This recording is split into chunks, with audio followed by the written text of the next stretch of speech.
A poem for Gus, who always said the wedding was a bad idea.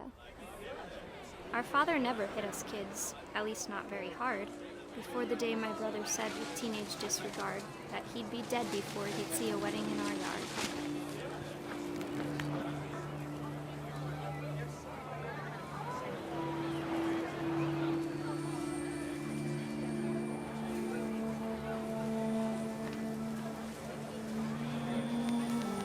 Father made him come, of course, but Gus stood far apart, just flew his kite and bottled up the storm inside his heart.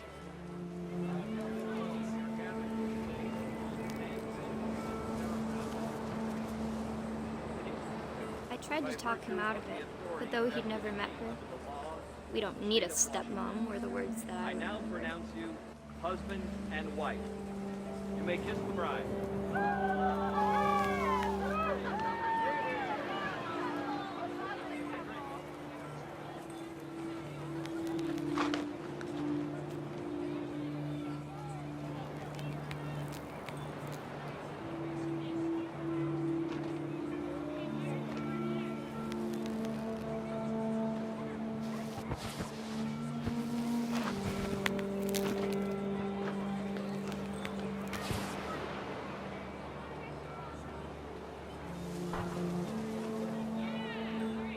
When the time for photos came, Dad ordered him to come here.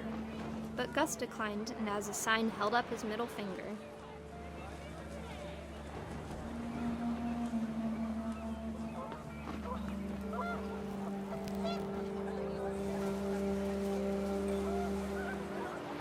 The wind picked up, and panicked geese appeared and quickly went. But all the humans did that day was go inside the tent.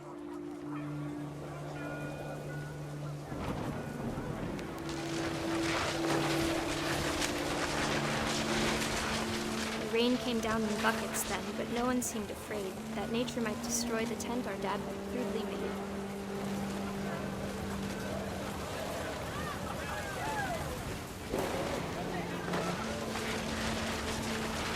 The thunder sounded much too close and full of angry power. But all my father said to this was, "Make the music louder."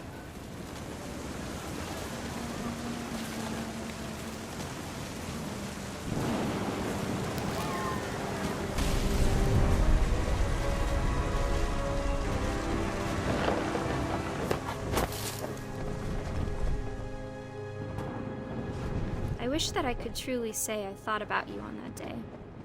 Out there on the beach alone, just you, the wind, the sea, and foam. But I didn't, until we found you.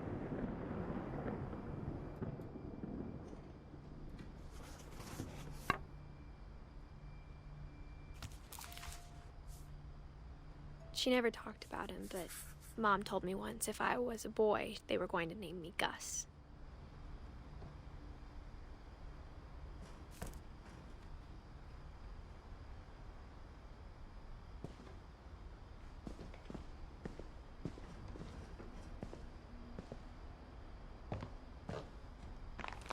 My mom moved up to the loft after her brothers died.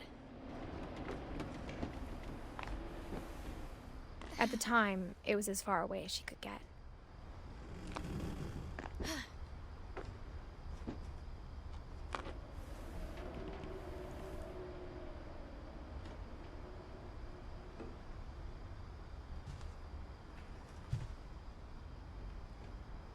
Religion was another thing my mom never talked about, but I think it helped her a lot after her dad died.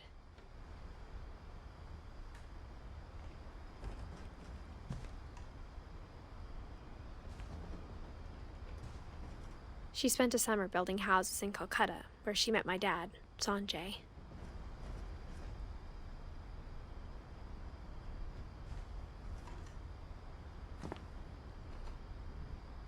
My mom moved to India a week after graduation and got a job teaching English.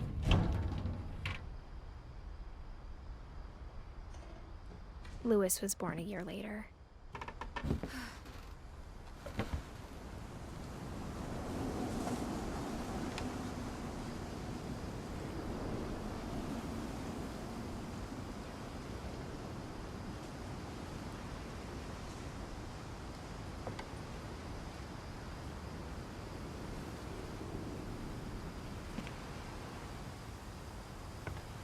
When my dad died, I don't think Mom knew where else to go. I'm sure Edie was happy to have her back.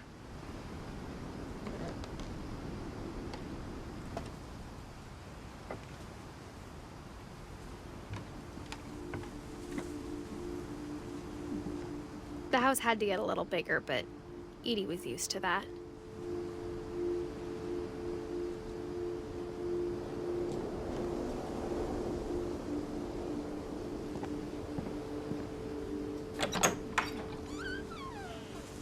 And for a while, things were good. Almost normal.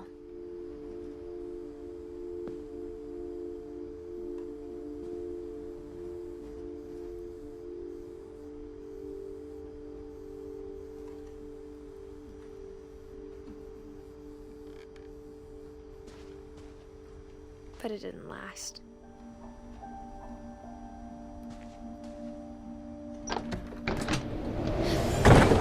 The beginning of the end was Milton's 10th birthday, when Edie gave him a castle.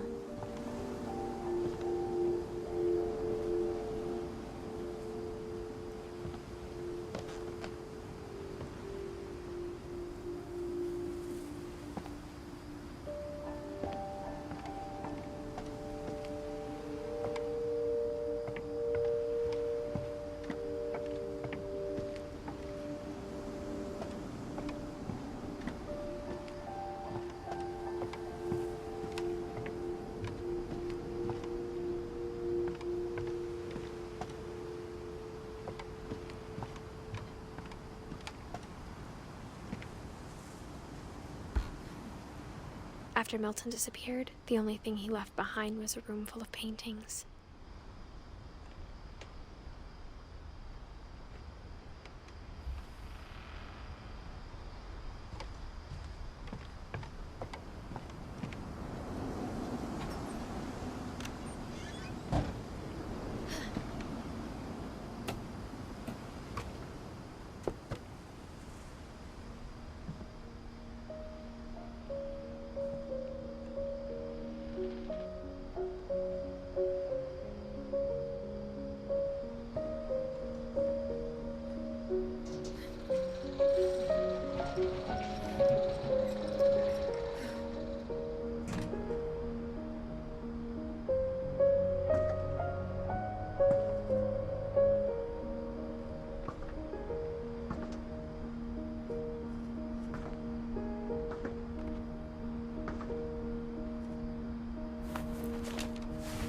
Milton Finch in The Magic Paintbrush.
I was 4 when Milton disappeared.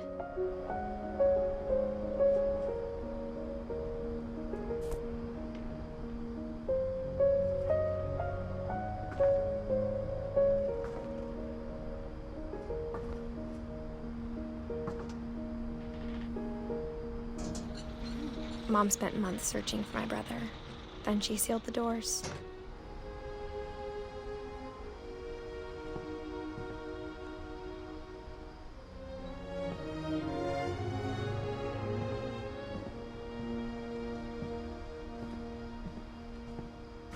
Whatever Milton had found in the house, Mom didn't want it getting out.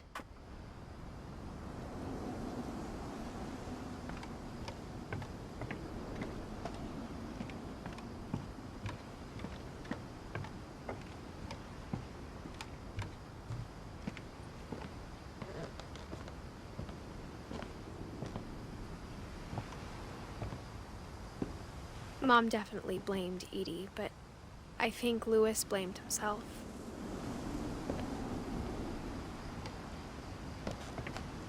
After he graduated, he just spent more and more time in his room, until Mom got him a job at the cannery.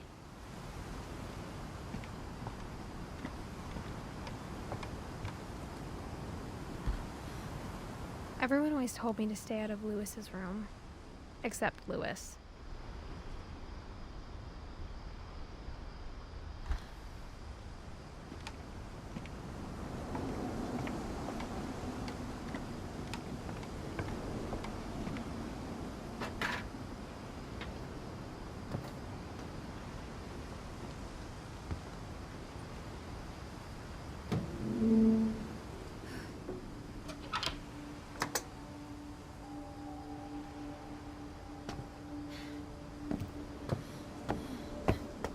Louis's room smelled very, very familiar. That part of him lived on.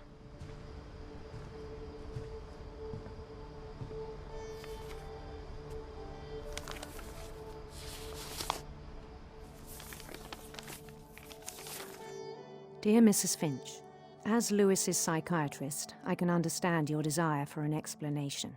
As I see it, the trouble began in January, shortly after we convinced your son to seek treatment for substance abuse. Newly sober, I believe Louis first noticed the monotony of his daily life.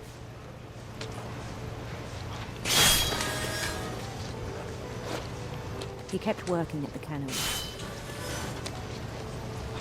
but he withdrew part of himself. In our sessions, I saw the same behavior. His mind began to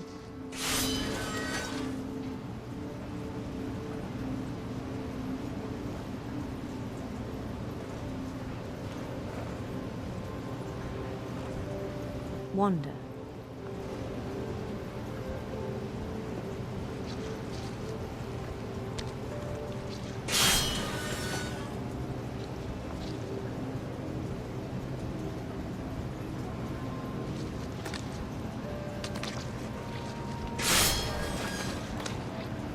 I asked him to describe it. He said he started small, imagining a labyrinth. He'd feel his way about. Then something moved. Bats. And toads.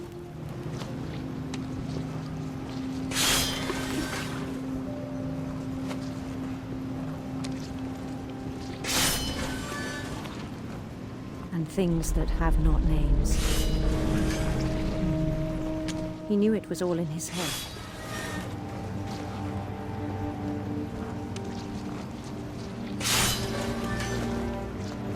But he took it very seriously. I had hoped he'd find himself.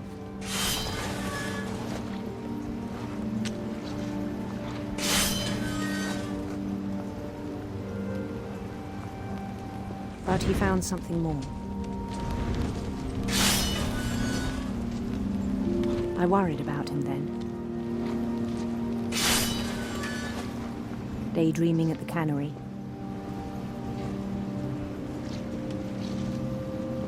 I spoke with his boss. But he said Louis had become a model employee. Methodical, tireless, focused.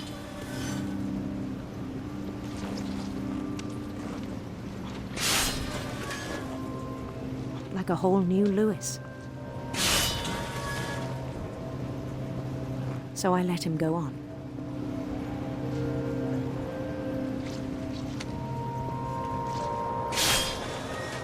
I even encouraged him. It seemed very promising at first. He told me he'd made a new friend.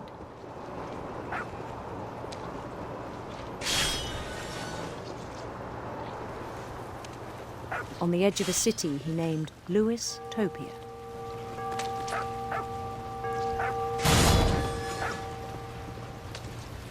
He built the city up slowly, brick by brick.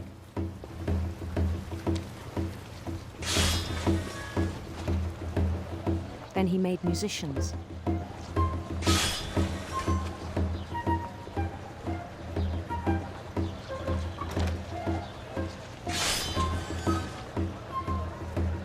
And songs for them to play. He talked about starting a band.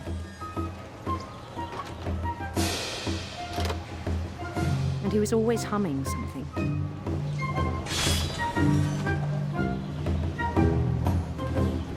Every day his imagination grew stronger.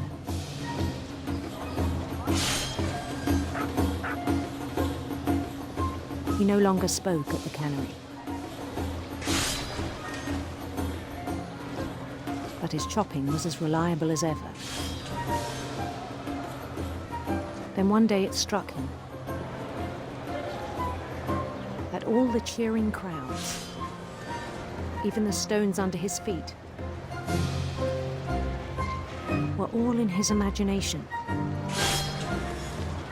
So he could do whatever he wished.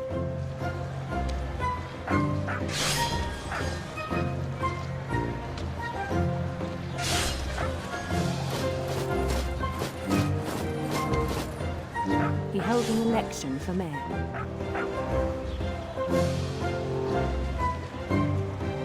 And he won.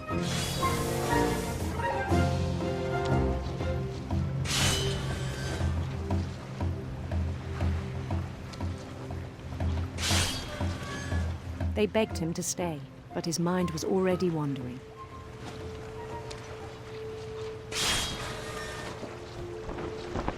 It became a game for him.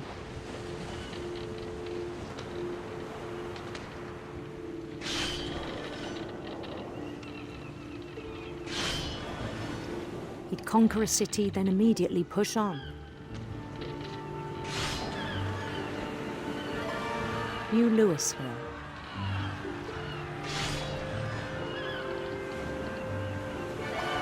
St. Louis. He started drifting away from our reality.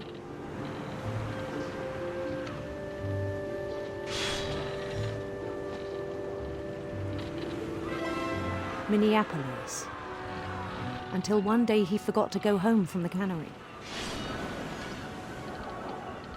Even as his mother pleaded with him, part of Louis kept sailing on.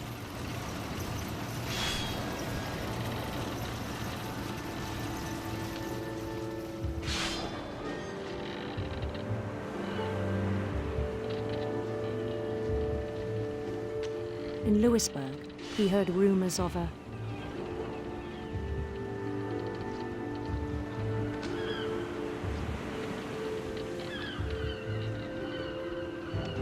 handsome queen.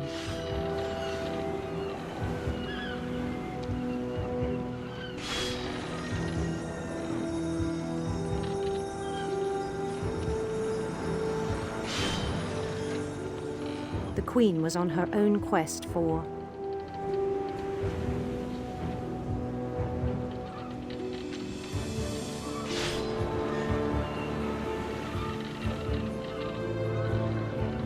radiant rainbows.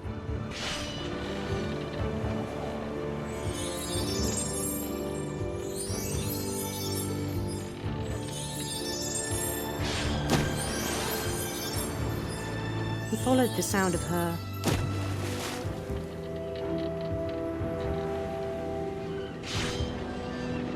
silver harp.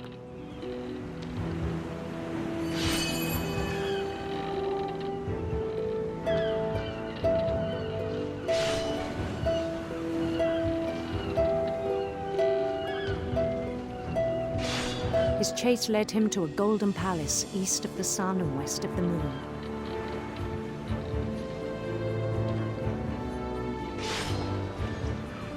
Even then, his logic remained sound.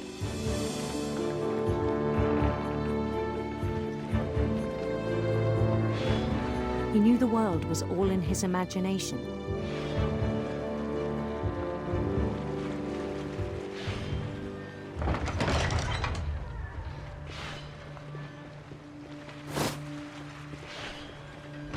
But he was so proud of having created it.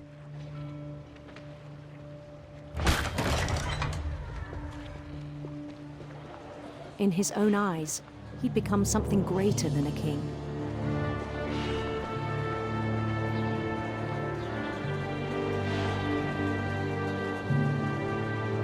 For someone who'd never known success in the real world, I think it was overwhelming. And then it struck him that the real Lewis was not the one chopping salmon, but the one climbing the steps of a golden palace.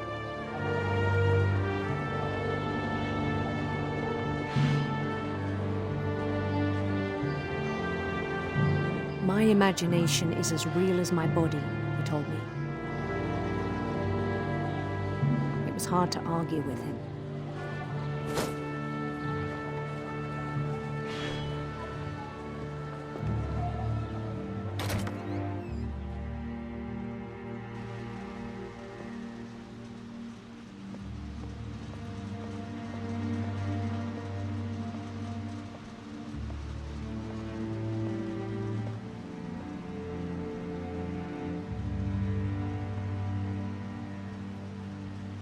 Began to forget the world we know.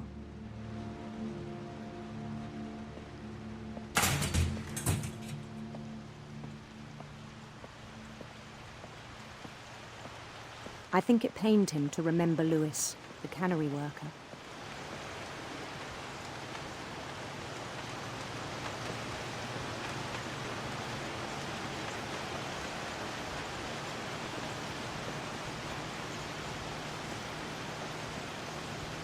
He began to despise the man with a royal contempt.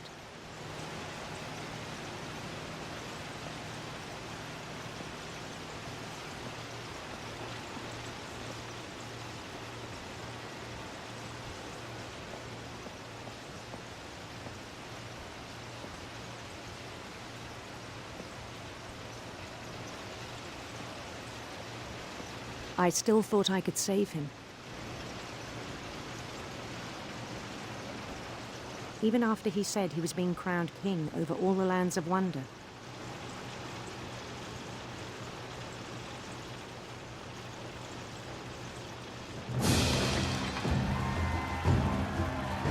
The palace would be packed with his companions.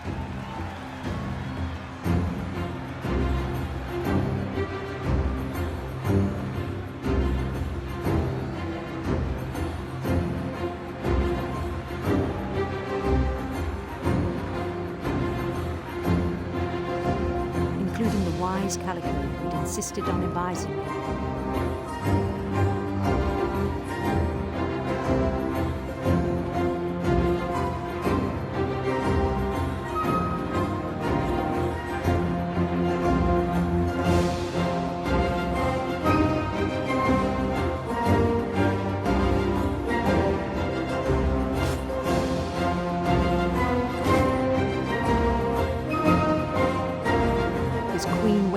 Holding his crown.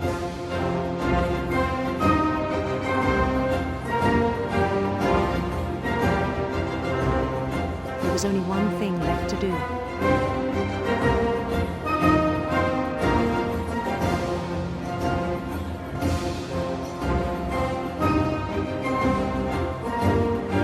Bend down his head.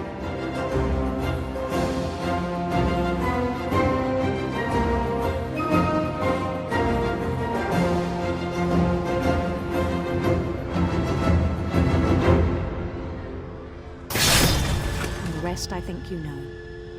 Mrs. Finch, your son was a kind man who will be missed by all of us who knew him.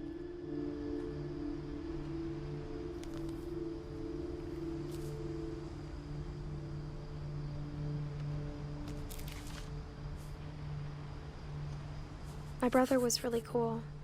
I wish you could have met him.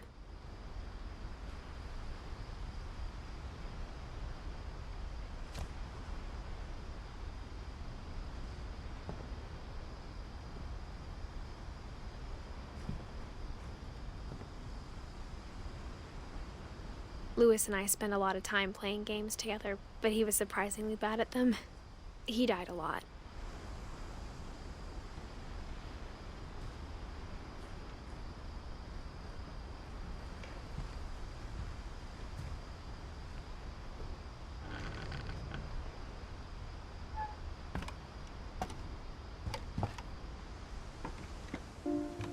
On the way back from Lewis's funeral, my mom told me to start packing.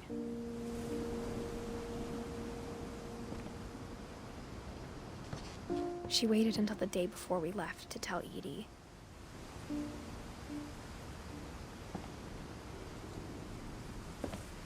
I'm not sure if she wanted to make it easier or harder.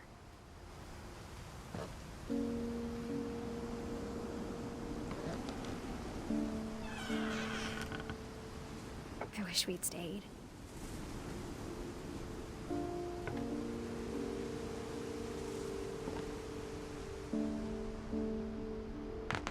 But I understand why we left.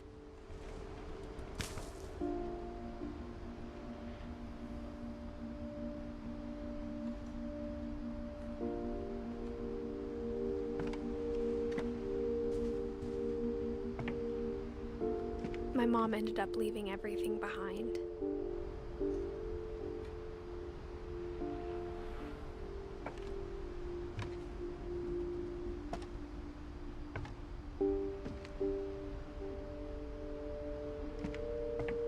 What happened that night had been coming for a long time.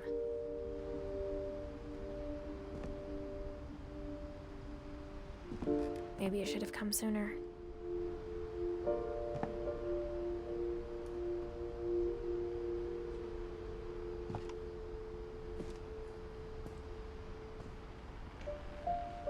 But it had to end one way or another.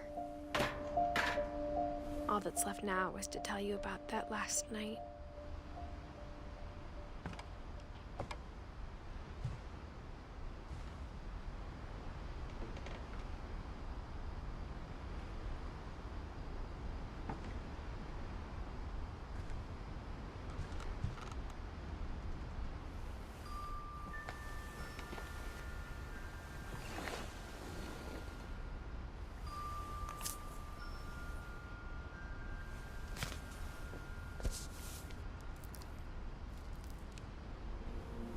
That whole last day, Edie just watched us pack and didn't say a word.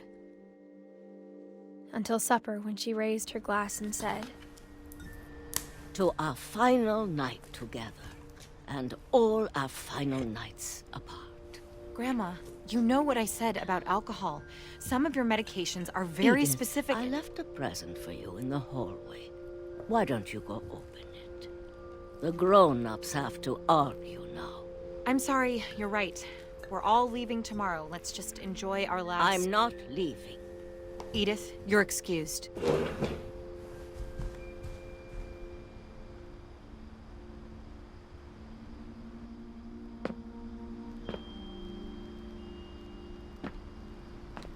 the power had been shut off that morning, but Edie always had plenty of candles.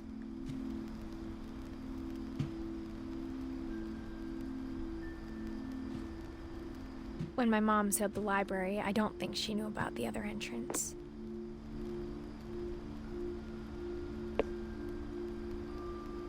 Or that Edie had a key to it.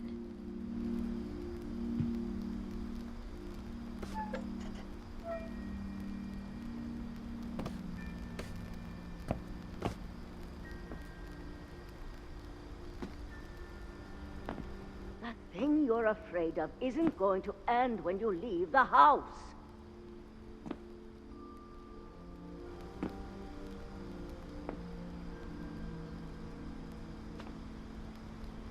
Edith has a right to know these stories. My children are dead because of your stories. I think it's best if Edith and I leave tonight.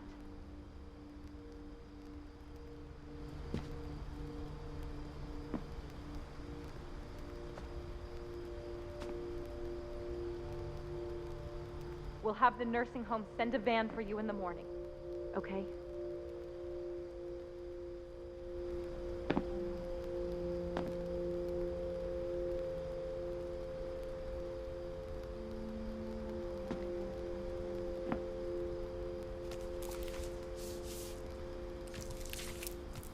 dear Edith, there's so many stories I wish I could tell you, but there's only time for one. This is about what happened on the night you were born. That night, the tide went way, way out. It was the first and last time I ever saw the old house aground. There'd been an earthquake out in the middle of the ocean. They called it the lowest tide in 1,000 years. God, it smelled awful. You know, I've seen that house every day of my life.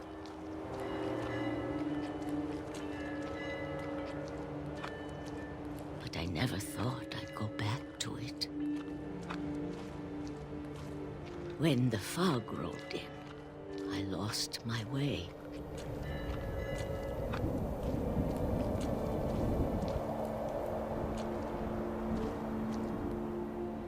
I got turned around.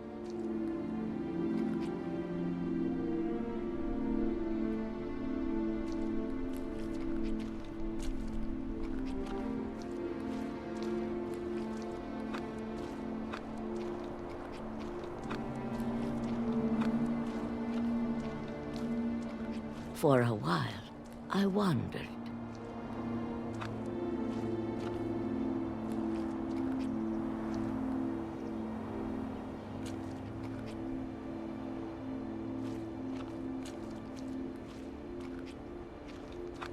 I started seeing things.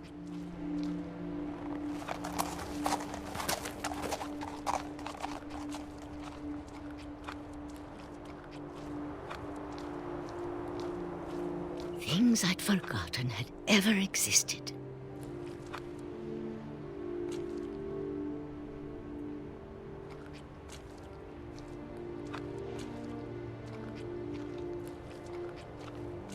But when I saw them, they felt like old friends. That night, a lot of things came back to me. Or maybe I came back to them.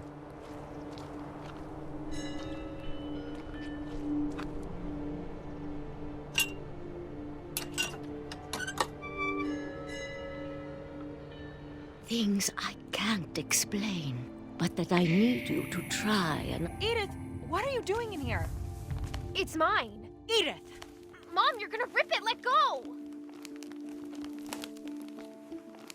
I kicked and screamed, but Mom dragged me to the car.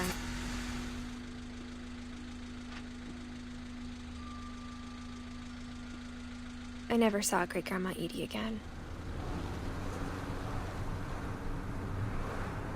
The next morning, the van came to pick her up, but she was already gone. After that, we moved around a lot.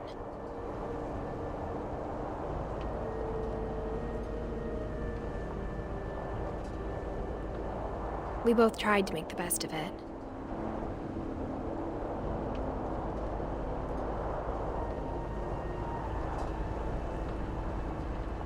A few years went by.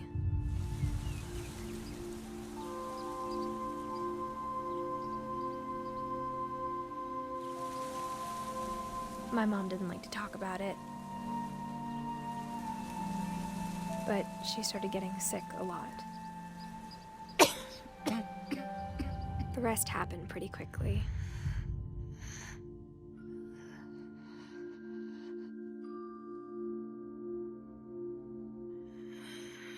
She got better for a while, and then she didn't.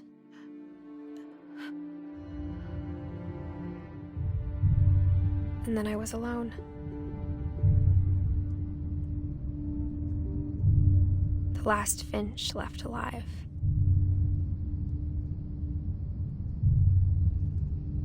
Until I found out about you. I'm still not sure what to tell you about all this. If we lived forever, maybe we'd have time to understand things. But as it is, I think the best we can do is try to open our eyes and appreciate how strange and brief all of this is.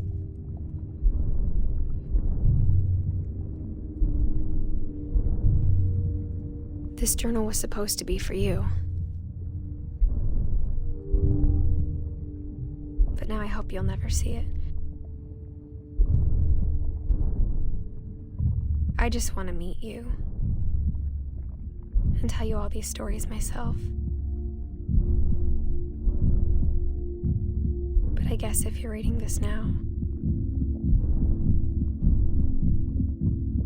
things didn't work out that way.